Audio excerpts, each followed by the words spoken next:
Welcome to 99 TV. ఊహించినట్లుగానే జరుగుతుందా liquor స్కామ్కి సంబంధించిన అంశాలంటే అవుననక చెప్పని పరిస్థితి. ఎందుకంటే మిథున్ రెడ్డి ఇందులో ప్రధాన భూమిక పోషించారు. మిథున్ రెడ్డి అరెస్ట్ అవ్వరు, ఆయనకు బెయిల్ వచ్చేస్తుంది, పెద్దిరెడ్డి గారు చూసుకుంటారు, లేదా జగన్మోహన్ రెడ్డి గారు చూసుకుంటారని చెప్పి చాలా కథనాలు వచ్చినాయి. కానీ అవేవి కోర్టు ముందు నిలబడలేదు. ముందస్తు బెయిలు ఇచ్చే ప్రసక్తే లేదన్నారు.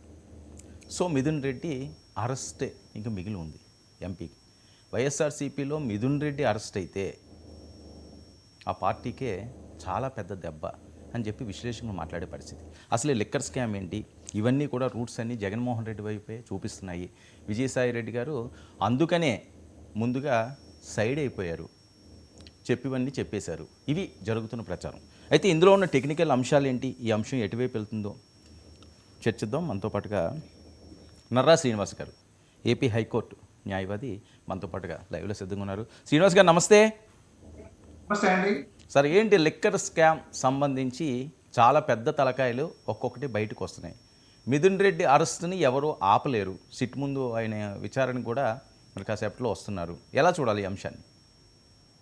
ఈరోజు మనం చూసినట్లయితే రాష్ట్రంలో గత ప్రభుత్వ హయాంలో జరిగినటువంటి ఒక పెద్ద స్కామ్గా ఈ లిక్కర్ స్కామ్ని చెప్తా ఉన్నాం.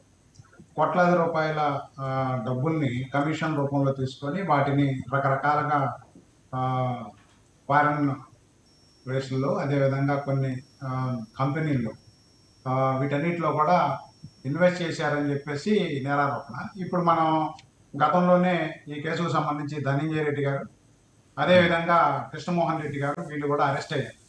వీటితో పాటుగా ఆడిటర్గా ఉన్నటువంటి ఆయన అరెస్ట్ అయ్యారు.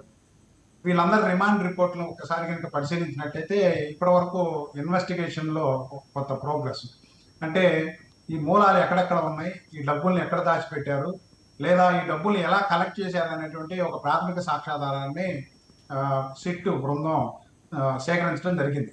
అయితే ఇప్పుడు మనం చూడాల్సింది ఏంటంటే, ఇది స్పెషల్ ఇన్వెస్టిగేషన్ టీము ఒక additional SP superintendent of police ఆధ్వర్యంలో ఇన్వెస్టిగేషన్ ఆఫీసర్గా ఉండి నడుస్తూ ఉంది. కాబట్టి ఇప్పుడు వరకు పెట్టినటువంటి రిమాండ్ రిపోర్ట్ అటు కసిరెడ్డి రాజశేఖర రెడ్డి కానీ, మిగతా రిమాండ్లో ఉన్నటువంటి వాళ్ళందరూ కానీ ఇప్పుడు మామూలుగా అయితే ఈ చట్ట ప్రకారం 90 డేస్ స్టాట్యూటరీ పీరియడ్లో కనుక ఈ నేర తీవ్రతను బట్టి 90 రోజుల్లో ఛార్జ్షీట్ ఫైల్ చేయకపోతే వాళ్ళకి ఆటోమేటిక్గా స్టాట్యూటరీ బెయిల్ అనేటువంటిది వస్తుంది.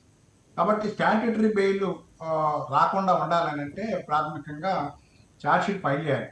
దానికి డేట్ వస్తూ ఉంది. ఎందుకంటే 3 నెలలైంది. ముందు కసిరెడ్డి రాజశేఖర రెడ్డిని అరెస్ట్ చేశారు కాబట్టి అతను స్టాట్యూటరీ బెయిల్ మీద ఆటోమేటిక్గా బెయిల్ పొందే అవకాశం ఉంది. కాబట్టి ఇన్వెస్టిగేషన్ని పూర్తి చేసి ఛార్జ్షీట్ని కోర్టు ముందు ప్రవేశపెట్టాల్సిన పని ఉంది.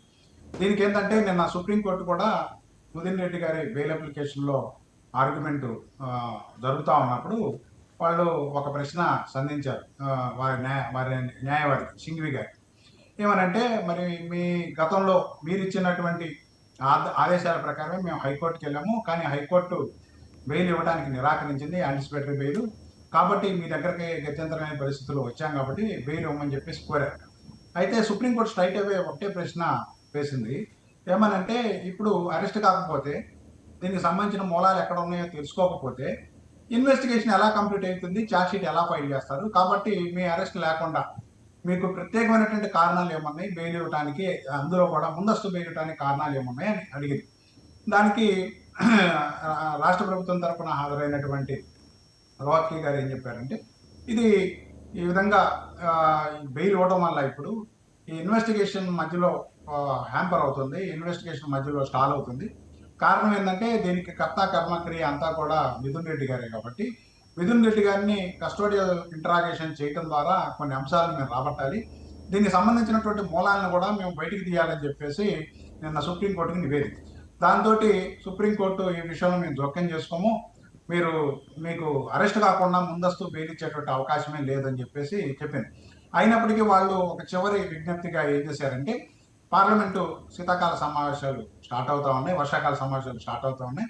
కాబట్టి పిటిషనర్ ఎంపీ కాబట్టి ఆయన పార్లమెంటు సమావేశాలకు అటెండ్ కావాలి. కాబట్టి కనీసం అప్పటి వరకన్నా విసులుబాటు ఇచ్చి పార్లమెంటు సమావేశాలకు వరకైనా టైం ఇవ్వండి, అది వెళ్ళిపోయేంత వరకు అన్నా ఒక వారం 10 రోజులు లేదా టైం ఇవ్వండి అని అంటే దానికి కూడా సుప్రీంకోర్టు నిరాకరించింది. కాబట్టి ఈ నేపథ్యంలో మనం ఇక్కడ స్పష్టంగా చూసుకుంటే ఇక్కడ మనం గమనించాల్సింది ఏంటంటే ఒకటి, ఈ మొత్తం నేరారోపణల వెనక గతంలో ఈ ఏదైతే కోట్ల రూపాయల కుంభకోణం జరిగింది. ఎందుకంటే గత గవర్నమెంట్ హయాంలో మనకి తెలిసినటువంటి వాస్తవం, బహిరంగ వాస్తవం ఏంటంటే ప్రామినెంట్ బ్రాండ్స్ ఏవి కూడా మద్యం షాపుల్లో ఉంచలేదు.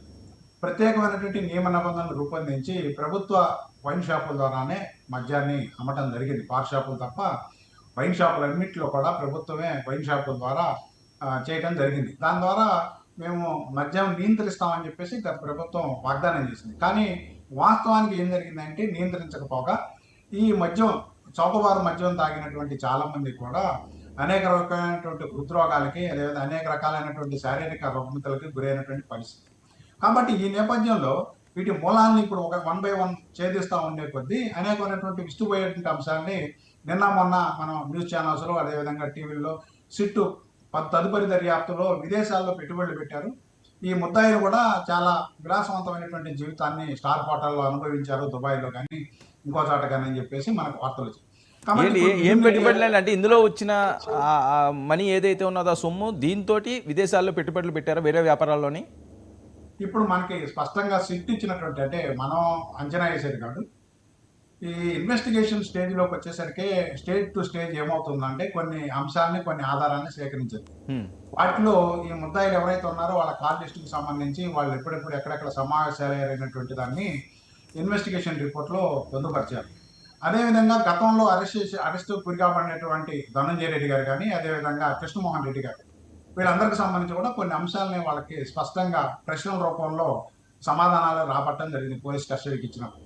వాళ్ళు వేసినటువంటి, అంటే సిట్ అధికారులు వేసినటువంటి ప్రశ్నల్లో మీ ముద్దాయిలకి ఈ విధంగా ఇట్లా ఎందుకు జరగాల్సి వచ్చింది, అదేవిధంగా ఈ గతంలో గోల్డ్ రూపంలో కమిషన్లు తీసుకున్నారని చెప్పేసి డబ్బుల రూపంలో తీసుకున్నటువంటి కమిషన్లో తాడేపల్లిలోనే సీఎం ఆఫీస్ ఇంటి దగ్గరలో ఉన్నటువంటి చోట వాటిని స్టోర్ చేసి ఆ తర్వాత ఎలక్షన్లో ఈ ఫండ్ని ఉపయోగించి వివిధ నియోజకవర్గాలకి ఎలక్షన్ ఫండ్ ఇచ్చారనేటువంటిది సిట్టు నేరారోపణ.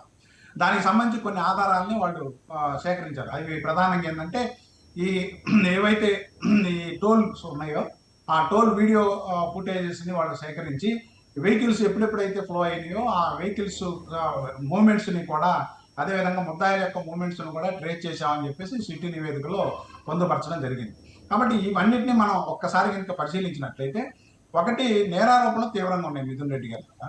ఇంకా ఇప్పుడు ఏంటంటే పార్లమెంట్స్, ఇప్పుడు మనకు ఒకటి ఏంటంటే చట్టం దృష్టిలో అందరూ సమానం, ఆర్టికల్ 14 ఈక్వాలిటీ బిఫోర్ లా. ఇప్పుడు నేరారోపణకు గురైనటువంటి వాళ్ళు ఎవరైనప్పటికీ వాళ్ళు నేరం చేయలేదు అనేటువంటిది నిరూపించుకోవాల్సిన బాధ్యత వాళ్ళ మీద ఉంది. కాబట్టి ఇప్పుడు మిథున్ రెడ్డి గారు కూడా దానికి ఏమీ అతీతం కాదు. ఎందుకంటే ఈయనకంటే ఇంకా ముందు పెడస్ట్రల్లో ఉన్నటువంటి ధనంజయ రెడ్డి గారు గతంలో సాక్షాత్తు సీఎం ఆఫీస్లోనే పనిచేసినటువంటి అధికారి, ఐఏఎస్ అధికారి. కాబట్టి ఆయనతో పాటుగా కృష్ణమోహన్ రెడ్డి గారు కూడా ఒక ప్రభుత్వ ఉన్నతాధికారి.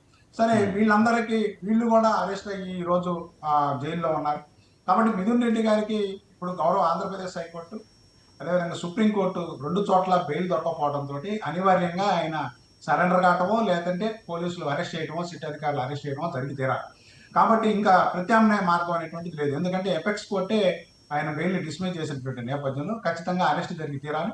మనకి ఇప్పుడు ఏంటంటే ఈ సాక్ష్యాధారాలను సేకరించే క్రమంలో ముద్దాయిల దగ్గర నుంచి వచ్చేటువంటి సమాచారం, లేదా ముద్దాయిలు ఇచ్చేటువంటి సమాచారం అనేటువంటిది ఇన్వెస్టిగేషన్ రిపోర్ట్లో, అల్టిమేట్ రిపోర్ట్లో ఒక కీలకమైనటువంటి అంశంగా కాబోతోంది. ఎందుకంటే ఆయన ముందు కొన్ని ప్రశ్నలు వేసినప్పుడు ఆ ప్రశ్నలకు వాళ్ళు ఇచ్చే సమాధానాలను బట్టి, లేదు వాళ్ళు ఏదైనా కన్ఫెస్ అవుతారా, వాలంటీర్గా వాళ్ళంతటి వాళ్ళు సిట్ అధికారుల ముందు మేము ఇలా జరిగిందని అంటారా, అలాంటి జరిగిన సందర్భాలు కూడా కొన్ని ఉన్నాయి. కాబట్టి ఈ రీత్యా సుప్రీంకోర్టు కూడా బహుశా మిథున్ రెడ్డి గారు ఆయన ఎంపీ స్థానంలో ఉన్నప్పటికీ ఆయనకి ముందస్తు బెయిల్ ఇవ్వడానికి తిరస్కరించినటువంటి నేపథ్యంలో ఇక ప్రత్యామ్నాయంగా అరెస్ట్ అయితే కనీసం ఈ కేసులో 60 రోజుల నుంచి 90 రోజులు జైల్లో ఉండాల్సి. అయితే ఇప్పుడు 60 రోజుల నుంచి 90 రోజుల వరకు జైల్లో ఉండేటువంటి అవకాశం ఉంటుంది. ఎందుకంటే ఇది సీరియస్ అఫెన్సెస్ ని పెట్టారు. వాటిలో పెట్టినటువంటి సెక్షన్స్ కూడా మనం కనుక చూసినట్లయితే 409, 420, 120 క్రిమినల్ బ్రీచ్ ఆఫ్ ట్రస్ట్, అదేవిధంగా వీటితో పాటుగా ఈ ప్రివెన్షన్ ఆఫ్ కరప్షన్ యాక్ట్ కి సంబంధించినటువంటి సెక్షన్ 7, సెక్షన్ 13, సెక్షన్ 13(2)(d) ఇలాంటి అంశాలన్నింటినీ కూడా పెట్టారు. గతంలోనే ఒక చర్చ జరిగింది. పబ్లిక్ సర్వెంట్స్గా ఉన్నప్పుడు పబ్లిక్ సర్వెంట్లకి 17A మినహాయింపులు ఏమైనా ఉన్నాయా లేదా అనేటువంటిది అది ఇంకా సుప్రీంకోర్టులో పెండింగ్ ఉంది. ముఖ్యమంత్రి చంద్రబాబు నాయుడు గారి కేసులో, గతంలో అరెస్ట్ అయినటువంటి కేసులో భిన్న వాదనలు వినిపించడం, భిన్న అభిప్రాయాలు వ్యక్తం కావడం జరిగింది. కాబట్టి గతంలో ధనంజయ రెడ్డి గారు, అదేవిధంగా కృష్ణమోహన్ రెడ్డి గారు అరెస్ట్ అయినప్పుడు కూడా వాళ్ళు ప్రభుత్వ అధికారులు కాబట్టి 17A అప్లై అవుతుంది కాబట్టి వాళ్ళని అరెస్ట్ చేయడానికి కానీ కేసులో చూపించడానికి కానీ లేదు. అదేవిధంగా ప్రేయర్ శాంక్షన్ అవసరం అనేటువంటి అభిప్రాయాన్ని వ్యక్తం చేసినప్పటికీ కోర్టు వాళ్ళకి బెయిల్ ఇవ్వడానికి నిరాకరించింది. ఇప్పుడు కూడా వాళ్ళు జైల్లో ఉన్నారు. అంటే శ్రీనివాస్ గారు ఇప్పుడు ఈ సెక్షన్లు మీరు చెప్పినవి ఏవైతే సెక్షన్లు ఉన్నాయో ఐపీసీ సెక్షన్లు, దీనికి సంబంధించి ఒకవేళ నిరూపణ అయితే తప్పు జరిగినట్టు ఎన్నేళ్ళు శిక్ష పడే అవకాశం ఉంటుందండి? జీవిత ఖైదు కూడా శిక్ష పడేటువంటి అవకాశం ఉంది. జీవిత ఖైదు శిక్ష పడేటువంటి సెక్షన్స్ ఉన్నాయి. సెక్షన్ 409 ఇవన్నీ కూడా జీవిత ఖైదు పడేటువంటి. మిగతా ప్రివెన్షన్ ఆఫ్ కరప్షన్ యాక్ట్ లో 7 years maximum punishment. So bail వచ్చే పరిస్థితి కూడా ఉండదు వీటిలో. అంటే ఇప్పటికే మనం చూసాం కదా, ఎందుకంటే కృష్ణమోహన్ రెడ్డి గారు, అదేవిధంగా ఇంకొక అరెస్ట్ అయినటువంటి ధనంజయ రెడ్డి గారు, వీరితో పాటు కసిరెడ్డి రాజశేఖర రెడ్డి గారు, వీళ్ళందరూ ఉన్నారు. హైకోర్టు కూడా వాళ్ళకి బెయిల్ నిరాకరించి చాలా డీటెయిల్ ఆర్డర్ రాసింది. వీటిలో కాంప్లిసిటీ ఉంది కాబట్టి ఇది మొత్తం రాష్ట్రంలో ఉన్నటువంటి ఆర్థిక వ్యవస్థని పొంగదీసేందుకు కోసం పబ్లిక్ మనీని ఈ విధంగా ఫ్లో చేసుకొని ప్రైవేట్ కంపెనీల్లో పెట్టుబడులు పెట్టారు, ఫారెన్లో పెట్టుబడులు పెట్టారు అనేటువంటి ఒక అంశం చర్చకొచ్చినటువంటి నేపథ్యంలో మనం ముందు జరిగేటువంటి ఇన్వెస్టిగేషన్లో కీలకమైనటువంటి అంశాలు ఇంకా బయటపెట్టే అవకాశం ఉంది. మరి బహుశా ఇంకా ఏంటంటే ఇంకా కొంతమంది పెద్దల పాత్ర ఉందని కూడా ఇన్వెస్టిగేషన్లో ప్రైమా ఫేసి అంటే పేర్లు రాయినప్పటికీ గతంలో మేము రిమాండ్ రిపోర్ట్లు అన్ని తీసుకొని నేను పరిశీలించినప్పుడు పెద్దల పాత్ర ఉంది అనేటువంటిది, చాలా పెద్ద తలకాయల పాత్ర ఉంది అనేటువంటిది. అంటే పెద్ద తలకాయలు అనేసరికల్లా ఎక్కువ ప్రకటనలు జరుగుతున్నది ఏంటంటే డైరెక్ట్గా జగన్మోహన్ రెడ్డి గారికి లింకులు అన్నీ వెళ్తున్నాయని. జగన్మోహన్ రెడ్డి గారి మీద కూడా ఇందులో చేర్చే అవకాశం ఉంటుందా?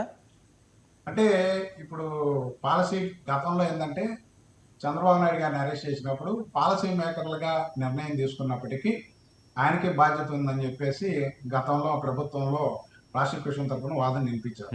మరి ఇప్పుడు ఇంత పెద్ద కేసులో ఇప్పుడు ఇన్నర్ రింగ్ రోడ్డు ఇవన్నీ చాలా తక్కువ అమౌంట్గా చూస్తే, ఆర్థిక పరమైనటువంటి ఇన్వాల్వ్మెంట్ చూస్తే చాలా తక్కువ.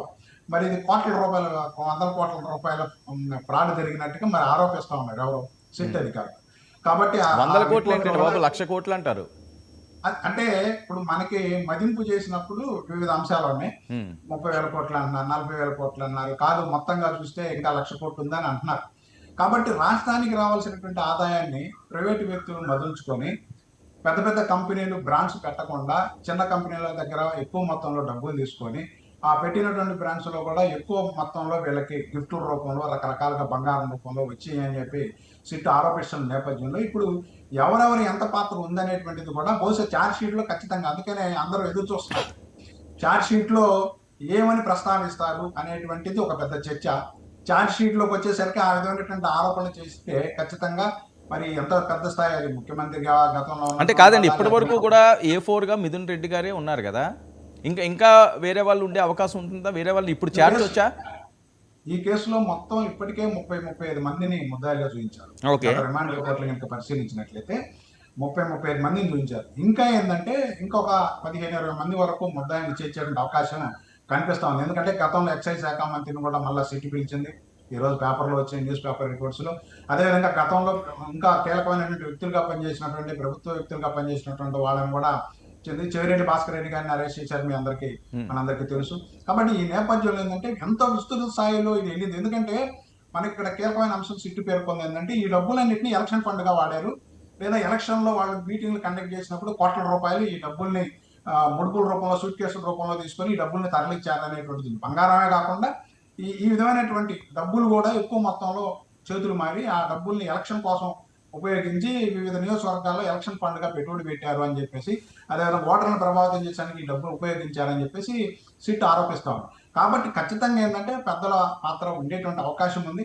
అయితే అది ఇన్వెస్టిగేషన్ అధికారులు ముందు వాళ్ళు చేసే ఇన్వెస్టిగేషన్లో వచ్చినటువంటి అవుట్కమ్ బట్టి తేల్చాల్సినటువంటి అవసరం. ఏదేమైనప్పటికీ పెద్ద శిక్షలు పడేటువంటి సెక్షన్స్ ఇక్కడ ఉన్నటువంటి నేపథ్యంలో ఎవరో ఈ కేసులో అరెస్ట్ అయినప్పటికీ వాళ్ళు తొందరగా బెయిల్ పడేటువంటి అవకాశం అయితే లేదు. మరి ముందు ముందు స్టేజ్ ఆఫ్ ఇన్వెస్టిగేషన్లోకి వచ్చేసిన తర్వాత ఇంకా దీనికి సంబంధించిన రికవరీ మొత్తంగా ఇవన్నీ ఏంటంటే అవసరమైతే ఈడీ కూడా జోక్యం చేసుకునే అవకాశం కనిపిస్తా ఉంది. ఎందుకంటే ఇవంతా కూడా చూసుకున్నట్లయితే ఈ పెద్ద పెద్ద మొత్తంలో ఈ విధమైనటువంటి చేతులు మారినటువంటి నేపథ్యంలో ఎన్ఫోర్స్మెంట్ అధికారులు కూడా దీనికి సంబంధించిన డేటా అడిగారని చెప్పేసి మనకు ప్రాథమిక సమాచారం. మరి అది కనుక ఎన్ఫోర్స్మెంట్ డైరెక్టరేట్ కనుక మళ్ళా కేసులు పెట్టేటట్టయితే అవి చాలా పెద్ద కేసులు అవుతాయి. సంవత్సరం 2 సంవత్సరాల లోపల కూడా బెయిల్ పొందేటువంటి అవకాశం ఈడీ కేసుల్లో, కొన్ని కేసుల్లో, పెద్ద కేసుల్లో ఇప్పుడు చూసాం. చాలా మంది ఈడీ కేసులు ఎదుర్కొన్నటువంటి వాళ్ళు సంవత్సరం నుంచి 2 సంవత్సరాలు జైల్లో ఉన్నటువంటి నేపథ్యం చూసాం. సాక్షాత్తు గత ముఖ్యమంత్రి గారు జగన్మోహన్ రెడ్డి గారే మరి 2 సంవత్సరాల పైగా జైల్లో ఉన్నటువంటి నేపథ్యంలో 16 నెలలు. ఈడీ కేసు 16 నెలలు ఈడీ కేసు కనుక ఉండేటట్లయితే, ఈడీ కేసులు కూడా ముందుకు వచ్చేటట్లయితే ఇంకా మరి దీని మ్యాగ్నానిటీ పెరిగేటువంటి అవకాశం కనిపిస్తుంది. ఓకే, జగన్మోహన్ రెడ్డి గారిని ఏమన్నా సిట్టు పిలిచే ఛాన్స్ ఉంటుందా? ఇలాంటి వాటిలోని ఏమన్నా నోటీసులు ముందస్తుగా ఇవ్వాలండి? అంటే ముందు ఏదైనా గతంలో జరిగినటువంటి నేపథ్యం మనం చూసాం. చంద్రబాబు నాయుడు గారిని అరెస్ట్ చేసినప్పుడు కనీసం ఎఫ్ఐఆర్ ఇవ్వకుండా, సమాచారం ఇవ్వకుండా మిమ్మల్ని అరెస్ట్ చేస్తున్నాం. సహజంగా ఇటీవల కాలంలో గతంలో సుప్రీంకోర్టు ఇచ్చినటువంటి తీర్పుల నేపథ్యంలో grounds of arrest, reasons arrest అనేటువంటిది అరెస్ట్ చేసే సందర్భంలోనే ఇవ్వాలి. లేదనుకోండి, ఒకవేళ ఇన్వెస్టిగేషన్కి పిలిచేటట్లయితే ఖచ్చితంగా అతన్ని ఇన్వెస్టిగేషన్ పర్పస్లో నీ దగ్గర నుంచి వాస్తవాలు రాబట్టడానికి ఇవ్వాలని చెప్పేసి నోటీస్ ఇవ్వాలి. మరి ఆ నోటీసు ఇస్తారా లేకపోతే ఎటువంటి చర్యలు తీసుకుంటారనేది ఇన్వెస్టిగేషన్ అవుట్కమ్లో ఇన్వెస్టిగేషన్ అధికారుల యొక్క డిస్కషన్ బట్టి. అంటే గతంలో మనం ఏమన్నా కేసులు ఏమన్నా చూస్తున్నప్పుడు, లేకపోతే గతంలో కొన్ని కేసులు ఉన్న మీ అనుభవం నేపథ్యంలో నోటీసులు ఇవ్వకుండా డైరెక్ట్గా అరెస్ట్ చేసే పరిస్థితి ఉంటుందా ఒక సీఎం స్థాయి వ్యక్తుల్ని? అంటే గతం ఇప్పుడు ఒకటి ఏంటంటే చంద్రబాబు నాయుడు గారికి ఏమో నోటీస్ ఇచ్చారు మీరు చెప్పండి. అవును, ఆ నోటీస్ ఇచ్చారు. కాబట్టి ఇది ఏంటంటే purely discretionary powers of the investigation agency.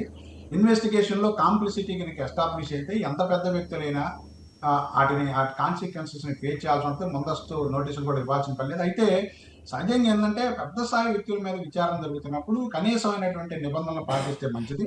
ఆ విధంగా పాటించడం ద్వారా ఏంటంటే ఇన్వెస్టిగేషన్లో అవన్నిటి కూడా వాళ్ళు సహకరిస్తే ఓకే, సహకరించకపోతే సహకరించలేదనేటువంటిది రాసుకోవచ్చు. గతంలో జగన్మోహన్ రెడ్డి గారిని అరెస్ట్ చేసినప్పుడు కూడా ఈయన ముందు నోటీసులు ఇచ్చింది, ఆయనకి ఎక్స్ప్లెనేషన్ అడిగింది. తర్వాత పదే వస్తున్నటువంటి నేపథ్యంలో ఒకనొక 5 డే ఆయన అరెస్ట్ చేయడం జరిగింది. కాబట్టి దీన్ని ఇన్వెస్టిగేషన్ ఏ విధంగా చేస్తుంది అనేటువంటిది ఇన్వెస్టిగేషన్ అధికారులు వారి యొక్క విచక్షణ, అదేవిధంగా వారికి ఉన్నటువంటి సమాచారం, వారికి కలెక్ట్ చేసినటువంటి ఎవిడెన్స్, ఇవన్నిటిని ప్రోధి చేసుకొని చేయాల్సినటువంటి అవసరం ఉంది. కాబట్టి మరి చూద్దాం, let us see what investigation agency would take a decision. ఏదైనప్పటికీ కూడా ఇది ఒక పెద్ద కుదిపే అనుకోవచ్చండి వైసీపీ. ఎందుకంటే మన రాష్ట్రంలో ఇన్ని కోట్ల రూపాయల భారీ కుంభకోణం జరిగినట్లుగా ఆరోపణలు అనేటువంటిది ఇది ప్రథమం. గతంలో ఆరోపణలు వచ్చినప్పటికీ ఇంత పెద్ద స్థాయిలో ముడుపులు వ్యవహారం కానీ, ఇంత పెద్ద స్థాయిలో ఈ విధంగా నేరారోపణలు జరగటం కానీ, వేల కోట్ల రూపాయల నేరారోపణలు జరగడం ఇది ప్రథమం. కాబట్టి మరి ఈ కేసు బహుశా ఏంటంటే మనం ఇంకోటి గమనించాల్సింది ఏంటంటే రాష్ట్రానికి రావాల్సినటువంటి ఆదాయాన్ని ప్రైవేట్ వ్యక్తులు సొంతం చేసుకుంటా ఉన్నారు. మరి ఒకవైపు రాష్ట్రం ఏమో అప్పుల్లో కూరుకుపోతా ఉంది, వడ్డీలు కట్టలేము. మరోవైపు ఏమో ఆదాయ వనరులుగా ఉన్నటువంటి మెయిన్ ఆదాయ వనరులు ఈరోజు రాష్ట్రంలో రాష్ట్ర ప్రభుత్వం నడవాలంటే క్వార్టర్కి 6,000 కోట్ల రూపాయలు, 7,000 కోట్ల రూపాయలు ఎక్సైజ్ ఆదాయం వస్తూ ఉంది. ఏది ఓన్లీ ట్యాక్స్ రూపం. మరి ఈ ట్యాక్స్ రూపంలో కాకుండా ఇట్లాంటి ముడుపులు, ఇలాంటి మరి కమిషన్లు, ఇంకా ఎన్నెన్ని ఉన్నాయి, ఎన్ని కోట్ల రూపాయల ఆదాయం, ఇదంతా మరి స్టేట్ ఎక్సైకర్కి రావాల్సిందే కదా. కాబట్టి రాష్ట్రం మీద తీవ్రంగా ప్రభావితం చేసినటువంటి ఈ స్కామ్లో ఈ సిట్ అధికారులు ఏ విధంగా దీన్ని ముందుకు తీసుకెళ్లి దీనికి ఒక ముగింపు ఇస్తారు ఛార్జ్ షీట్లో అనేటువంటిది మనం కొద్ది రోజుల్లోనే, వారం 10 రోజుల్లోనే ఖచ్చితంగా దీనికి ఒక క్లారిటీ వచ్చేటువంటి. శ్రీనివాస్ గారు, ఈ లిక్కర్కి సంబంధించి ఆన్లైన్ పేమెంట్లు లేకుండా డైరెక్ట్గా క్యాష్ తోటే ఈ వ్యాపారం చేయడం, అది కూడా కేసు కింద తీసుకుంటే ఛాన్స్ ఉంటుందా? దానికి కూడా ఏమైనా సీరియస్గా కోర్టు తీసుకునే అవకాశం ఉందా? ఇవాళ ప్రపంచం మొత్తం డిజిటల్ పేమెంట్. ఏమో కొబ్బరి బాండాలు మనం లేకపోతే ఒక బడ్డీ కొట్లో ఒక చిన్న మనం పర్చేజ్ చేస్తా ఉన్నాం, మనం ఆన్లైన్ ట్రాన్సాక్షన్ చేస్తున్నాం. మరి ఆన్లైన్ ట్రాన్సాక్షన్ చేయకుండా ఫిజికల్ గా మనీ ద్వారానే విధమైనటువంటి చెల్లింపులు చేశారని అంటే దీని వెనకనే పెద్ద మరి పొడుపుటానికి ఉంది అనేటువంటిది మనకి స్పష్టం. ఎందుకంటే ఆన్లైన్ లో చేస్తే ప్రతిదీ లెక్క ఉంటుంది. అట్లానే ప్రతి సందర్భంలోనూ వాళ్ళు ఎందుకంటే గతంలో ఎక్సైజ్ అధికారులు రూపొందించినటువంటి నియమ నిబంధనల ప్రకారం ప్రతి టైం టు టైంకి ఎక్సైజ్ సిఐ అధికారి, అంటే సిఐ స్థాయి అధికారి కన్సర్న్ జ్యూరిడిక్షన్ లో ఉన్నటువంటి అన్ని వైన్ షాపుల్ని చెక్ చేసి, అట్లానే ఇండెంట్ మొత్తం చెక్ చేసుకొని అక్కడ ఉన్నటువంటి సరుకు డబ్బులు ఎంత పే చేశారు, గవర్నమెంట్కి చేరిందా లేదా అనేటువంటి వాటిని స్పష్టంగా టైం టు టైం రివ్యూ చేయాల్సినటువంటి బాధ్యత ఇన్స్పెక్టర్ స్థాయి అధికారికి, అదేవిధంగా ఎక్సైజ్ సూపరింటెండెంట్ దాని మీద రెగ్యులర్గా చెకప్ చేయాలి జిల్లా స్థాయిలో ఉన్నటువంటి వాళ్ళు. ఇది ప్రొసీజర్. కానీ ఈ ప్రొసీజర్ని డీవియేట్ అవుతూ మొత్తం కొన్ని కంపెనీలకే కొన్ని బ్రాంచ్ని ఆ మద్యం షాపుల్లో ఉంచి ఓకే. ఈ శ్రీనివాస్ గారు, మరొక కీలక అంశం దుబాయ్ లింకులు ఏంటి ఈ స్కామ్కి? ఇప్పుడు మనం బహుశా ఈ వచ్చేటువంటి క్రమంలో నిన్న మిథున్ రెడ్డి గారి బెయిల్ అప్లికేషన్లో కూడా రాష్ట్ర ప్రభుత్వం ప్రధానంగా ఆర్గ్యూ చేసింది. మీరు కనుక బెయిల్ అప్లికేషన్ డిస్మిస్ అయినటువంటి ఆదేశాలను కనుక చూస్తే ఇవన్నీ కూడా ఈ డబ్బులన్నింటినీ కూడా వేరు వేరు రూపంలో తరలించారు. ముఖ్యంగా దుబాయ్ ఇట్లాంటి కంట్రీస్ తరలించి కొన్ని ఫేక్ కంపెనీలు పేర్లతోటి వాటిని ఇన్వెస్ట్ చేశారని చెప్పేసి, అదేవిధంగా కొన్ని సినిమాలకు కూడా ఇన్వెస్ట్ చేశారని చెప్పేసి నేరారోపణలు వచ్చినాయి. కాబట్టి జనరల్గా ఏంటంటే అక్రమంగా సంపాదించినటువంటి డబ్బుని ఈరోజు బంగారం రూపంలోనో, రియల్ ఎస్టేట్ రంగంలోనో, లేకపోతే ఈ సినిమాల రూపంలోనో ఇట్లా చూపిస్తూ ఉన్నారు. లేదంటే ఫేక్ కంపెనీలు క్రియేట్ చేసి వాటికి లాభాలు వచ్చినాయనో నష్టాలు వచ్చినాయనో చూపిస్తూ ఉన్నారు. ఇది ఒక మార్గం అయిపోయింది. దొడ్డిదావన ఇన్వెస్ట్మెంట్ చేసుకోవడానికి కావాల్సిన దొడ్డిదావ పథకాలన్నీ కూడా 4-5 రూపాయల్లో వస్తూ ఉన్నాయి. కాబట్టి దుబాయ్లో కూడా ఇలాంటి ఈ డబ్బులన్నింటినీ తీసుకెళ్లి దుబాయ్ కంపెనీలో పెట్టి అక్కడి నుంచి దీన్ని రన్ చేస్తూ ఉన్నారు. ఎందుకంటే ప్రభుత్వం మారిన తర్వాత ఇక్కడ రాష్ట్రంలో దేశంలో పెట్టుబడులు పెడితే చాలా ఈజీగా వాటిని స్వాధీనం చేసుకునే అవకాశం ఉంది. ఓకే శ్రీనివాస్ గారు, ఇందులో మనీ లాండరింగ్ కూడా జరిగిందండి అనుకోవచ్చా? ఇప్పుడు అదే ఇప్పుడు సిట్ అధికారులు ఆల్రెడీ ఈడీ అధికారులు సిట్ అధికారులని అడగటం జరిగింది దీనికి సంబంధించిన ట్రాన్సాక్షన్ చేయటని. ముఖ్యంగా ఫారెన్ సంబంధించినటువంటి ట్రాన్సాక్షన్స్, ఈ కంపెనీ ట్రాన్సాక్షన్ జరిగితే మరి ఈడీ జోక్యం చేసుకోవాలి. ఎందుకంటే ఆఫ్షోర్ మన దేశానికి మించి బయట దేశాల్లో ఉన్న సందర్భంలో సెంట్రల్ గవర్నమెంట్ ఇన్వాల్వ్మెంట్ లేకుండా స్టేట్ గవర్నమెంట్, ఇప్పుడు మనం స్టేట్ గవర్నమెంట్ మీకు తెలుసు ఈ సిట్ అధికారులు, కాబట్టి సెంట్రల్ గవర్నమెంట్ ఇన్వాల్వ్మెంట్ లేకుండా వీటి మీద ఇన్వెస్టిగేషన్ చేయడం అనేది చాలా కష్టమైన పని. కాబట్టి ఈడీ కూడా జోక్యం చేసుకునే అవకాశం రాబోయే కాలంలో ఉంది. సో మాజీ సీఎం గారికి కూడా ఎఫెక్ట్ తప్పేలా కనిపించట్లేదు, అంతేనా? ఇప్పుడు మనకి ఇన్వెస్టిగేషన్ కనుక చూస్తే పెద్ద ఆయన అన్నారు. మరి ఆ పెద్ద వీళ్ళే చాలా పెద్దవాళ్ళు కాదండి, పెద్దిరెడ్డి గారు వాళ్ళే పెద్దవాళ్ళు, సజ్జల గారు వీళ్ళు ఇంకా పెద్దవాళ్ళు అంటే ఇంకెవరుంటారు? అది మనం అనేది ఏంటంటే మనం ఊహలు చేసే బదులు ఇప్పుడు శంఖంలో పోతే తప్ప తీర్థం రాదంటే శిక్షాధికారులు చెబితే తప్ప దాన్ని మనం గ్రహించలేము. మనంతరం మనం గ్రాస్ చేయటం కంటే చూద్దాం మనం ఏం జరుగుతుంది సార్, చూద్దాం. బిగ్ బాస్ ఎవరో చూద్దాం. మరి ఈ రోజు మిథున్ రెడ్డి గారు వస్తున్నారు కాబట్టి మరి ఏమైనా చెప్తారేమో చూడాలి. Thank you so much Narra Srinivas గారు. ఇది ఏపీ హైకోర్టు న్యాయవాది నర్రా శ్రీనివాస్ గారితో ఈనాటి స్పెషల్ చిట్ చాట్. మరొక అంశంతో కలుద్దాం. Stay tune to 99 news.